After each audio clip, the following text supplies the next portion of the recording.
Salut les amis, aujourd'hui on se retrouve pour une nouvelle vidéo où on va parler des fameuses poignées d'amour. Alors si vous n'arrivez pas à perdre vos poignées d'amour et que vous pensez avoir tout essayé, cette vidéo elle devrait pouvoir vous aider. Et vous y arriverez peut-être plus rapidement que ce que vous pensez si vous prenez en compte tout ce que je vais vous dire aujourd'hui. Alors évidemment, pour se débarrasser de la graisse tout autour de la taille, tout comme pour les autres parties du corps, il y a bien sûr des méthodes et des stratégies à respecter, mais il faut surtout être persévérant. Bon, malgré tout, bien sûr, il faut comprendre qu'il n'y a pas vraiment d'exercice spécifique pour brûler les graisses autour de la taille et on ne peut pas perdre du gras localement, je ne cesserai de le répéter. Mais il y a forcément quand même des choses que vous pouvez mettre en place à la salle et en dehors pour avoir des résultats plus rapidement. La première des choses à faire quand on veut se débarrasser des poignées d'amour, en priorité, vous l'aurez compris, c'est dans l'assiette que ça se passe. Alors il y en a beaucoup d'entre vous qui continuent à croire qu'en passant des heures à faire des crunchs, des rotations de buste pendant des heures chaque jour, leurs abdos finiront par apparaître et leurs poignées d'amour finiront par disparaître. Et bien évidemment, il n'y a aucun résultat. Et il y en a d'autres qui ont compris que c'était la diète qui faisait partie intégrante du processus. Mais le problème, c'est qu'ils se lancent dans des régimes intenables sur le long terme. Il y en a certains qui se lancent désespérément dans des diètes de type cétogène en supprimant totalement les glucides de leur journée, mais ils ne se préoccupent pas du total calorique à la journée. Et du coup, ça ne fonctionne pas. Il y en a d'autres qui testent des stratégies de type intermittent fasting, comme je fais en ce moment, le jeûne intermittent, mais qui ne calculent pas non plus leurs calories à la journée. Ils mangent pendant une certaine période du temps, mais ils ne se soucient pas des calories qu'ils mangent à la journée. Donc, qu'est-ce qu'il faut faire? C'est évidemment calculer les calories dont vous avez besoin. Et pour ça, je vous renvoie à mon calculateur de calories sur mon site. Pour en revenir à l'entraînement, il y a quand même certaines choses que l'on peut mettre en place pour se débarrasser de ces fameuses poignées d'amour plus rapidement. Mais rappelez-vous qu'on ne perd pas de façon localisée, ce n'est pas possible. Je l'ai déjà répété des centaines de fois, on ne peut pas perdre sur une région précise du corps, on perd globalement. Donc arrêtez de faire des milliers de rotations de buste, des travails au bâton et des exercices de flexion latérale avec des haltères de 2 kg comme on voit tout le temps en salle. Ça sera bon qu'à vous créer des blessures s'ils sont mal exécutés, mais jamais ça ne vous fera perdre vos poignées d'amour. Alors si vous parvenez à perdre ce surplus de gras, il vous faut quand même que les muscles qui se trouvent en dessous soient forcément suffisamment développés. Non seulement pour avoir un bon gainage, mais également pour l'aspect esthétique d'une taille fine et bien sculptée. Alors c'est pour ça que vous devez muscler vos obliques intelligemment et pas seulement, comme je l'ai dit, avec des exercices traditionnels que l'on voit partout en salle de musculation et puis dans les cours collectifs, etc. On entend aussi beaucoup de personnes qui vont dire qu'il ne faut pas entraîner les obliques parce que ça va élargir votre taille. Mais en réalité, c'est vraiment pas ça qui cause une taille large. Bien au contraire, c'est surtout la graisse qui l'entoure. Et même moi, à mon taux de masse grasse actuel, j'ai quand même de la graisse ici, comme on peut le voir. Voilà, un simple test, vous voyez que j'ai quand même encore de la graisse ici. Et si j'avais la peau aussi fine que là, par exemple, ou aussi fine que le dessus de ma main sur les côtés, j'aurais la taille encore plus fine. Donc c'est pas en travaillant les obliques qu'on va épaissir la taille, évidemment. Donc une fois qu'on a bien compris ça, il faut bien entendu effectuer des exercices de rotation de buste, mais par contre il faut y ajouter du poids, l'effectuer de façon contrôlée afin de stimuler suffisamment les fibres musculaires pour une vraie construction musculaire comme pour n'importe quel autre muscle. Parce que si on prend pour les pectoraux par exemple, qu'on veut faire du développé couché avec des haltères de 2 kg, eh bien forcément on ne va jamais prendre des pectoraux, on ne va pas les développer. Eh bien pour les obliques c'est exactement pareil. Donc c'est pour ça qu'il faut choisir les bons exercices, les effectuer correctement, lentement et en cherchant une contraction maximale à chaque répétition et pas en cherchant à faire le maximum de répétitions possible jusqu'à ce que ça finisse par brûler. C'est pas parce que ça brûle que vos muscles vont se développer et faire des centaines de répétitions, ça va simplement rendre vos muscles plus endurants, mais jamais ça va les rendre plus volumineux, plus tracés, plus dessinés, plus durs. Donc l'erreur principale quand on fait des mouvements par exemple de crunch bicyclette ou d'autres exercices de rotation de buste dont j'ai parlé précédemment, c'est que la plupart du temps, on voit que c'est les mains et les coudes qui bougent et pas forcément le buste qui engage une grosse rotation. Et c'est vraiment sur ça qu'il faut se focaliser si on veut développer au maximum ses obliques en profondeur. Donc l'idée, c'est de garder les coudes de part et d'autre du corps pour guider la rotation du buste, mais c'est vraiment le buste qui doit effectuer le mouvement de rotation complet. Il faut faire en sorte d'essayer de ressentir une contraction intense à chaque répétition plutôt que de faire des milliers de rotations sans ne rien sentir. Faites plutôt en sorte que ce soit chaque répétition qui compte. Un exercice très difficile mais très efficace pour les obliques, celui-là je l'appelle l'horloge. Il faut vraiment avoir un bon gainage, donc c'est pas pour les débutants. Hop.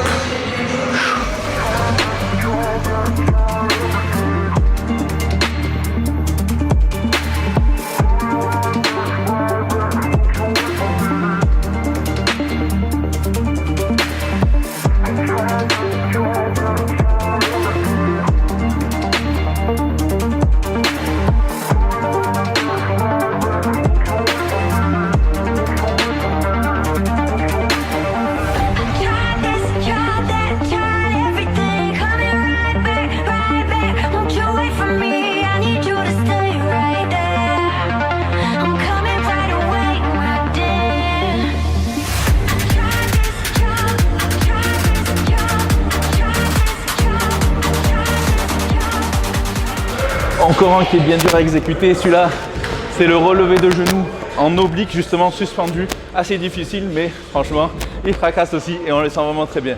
Toujours, vous voyez, très lentement pour chaque exercice, vraiment maîtrisé. Et la contraction doit se ressentir le plus possible pour chaque répétition. Donc l'exercice que vous voyez très souvent en salle de musculation et dans les cours collectifs, donc avec un bâton qui fait à peu près 1 kg, voire même moins, des rotations de buste comme ceci pendant des heures et des heures et des heures qui au final ne servent absolument à rien, sinon à gagner un petit peu en endurance, mais jamais ça ne vous fera perdre du gras ni vos bourrelets. Donc ce que je conseille ici, c'est justement d'essayer de prendre une barre pour avoir tout simplement du poids et effectuer quelques rotations très lentes, mais une dizaine ça suffit, pas plus, pas besoin de plus.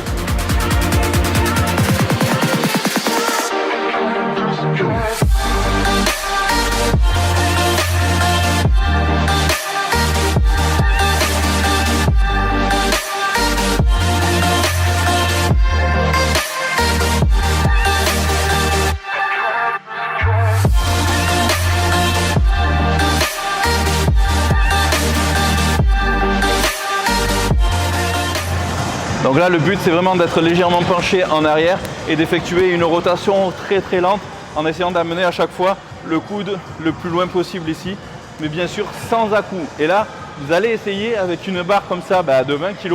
Vous n'avez pas besoin d'en faire plus de 10, déjà, ça chauffe. Et là, les muscles travaillent réellement pour le coup. Un exercice que j'aime beaucoup aussi pour les obliques, c'est les rotations ou crunch à la poulie haute, comme ceci, en rotation, en contrôlant bien évidemment encore bien la rotation ici. Hop, je positionne un pied légèrement derrière pour accentuer ensuite la rotation ici. Et hop, là, je vais chercher vraiment en profondeur. C'est celui-ci que je ressens vraiment le mieux.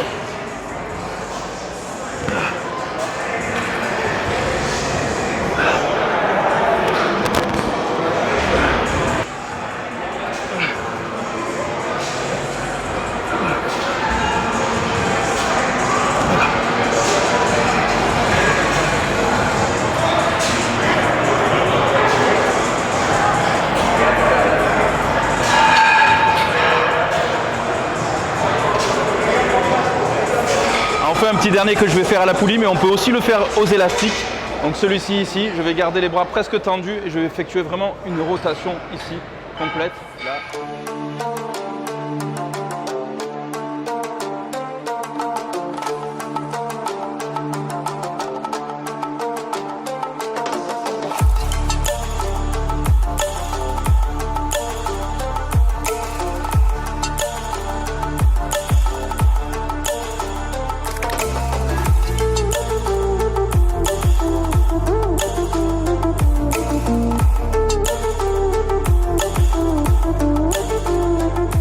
Donc voilà les amis, pour résumer, tous les exercices que je viens de vous montrer sont efficaces pour vous construire des obliques vraiment bien durs, bien sculptés et un petit peu volumineux, mais pas trop évidemment. C'est pour ça que je vous conseille de faire uniquement 3 séances par semaine de 15 minutes. Ça peut être en début de séance de musculation ou en fin de séance. Mais voilà, 3 séances par semaine, 15 minutes, ça suffit largement. Faites ces exercices de façon très lente et contrôlée comme je l'ai fait, mais avec du poids. C'est comme pour les autres groupes musculaires, comme je vous l'ai dit précédemment. Si vous faites du développé couché avec des haltères de 2 kg, jamais vous n'allez prendre des pecs, jamais vous n'allez avoir des pecs dessinés non plus. Donc c'est exactement pareil pour les obliques. C'est pas parce que vous allez prendre des petits haltères de 2 kg et que vous allez faire comme ça des flexions latérales ou avec un bâton de 500 grammes que vous allez faire des rotations comme ça pendant des heures que ça va changer grand chose. Jamais vous ne perdrez vos bourrelets comme ça niveau poignée d'amour. Donc voilà les amis, tout se passe avant tout dans l'assiette comme je vous l'ai dit dès le début de cette vidéo. Donc avant tout, il faut vous focaliser sur votre diète. Donc pour ça, je peux vous aider si vous en avez besoin. Allez checker sur mon site juliencagliarini.com. Je propose des programmes et aussi des plans diète personnalisés où c'est moi qui vais vous construire vos programmes diète de A à Z et vous calculer pour vous vos calories, vos macros et puis avec bien sûr des repas équilibrés et différents chaque jour pour ne pas être frustré sur le long terme. Et justement, ça doit être un mode de vie. Jamais ça ne doit être une diète qui doit être justement frustrante où vous vous sentez privé. Ça ne doit pas être un régime, mais ça doit être un nouveau mode de vie et que vous puissiez avoir des résultats sur le long terme sans avoir forcément l'impression de faire un régime. Donc voilà les amis, en tout cas j'espère que cette vidéo vous aura plu et vous aura un petit peu aidé. Donc n'oubliez pas de me laisser tous vos commentaires en bas, ajoutez un petit pouce aussi, ça fait toujours plaisir. N'oubliez pas de vous abonner à la chaîne bien sûr pour ne pas louper les prochaines vidéos avec la petite notification. Ajoutez-moi sur Instagram et on se retrouve très bientôt. Bye.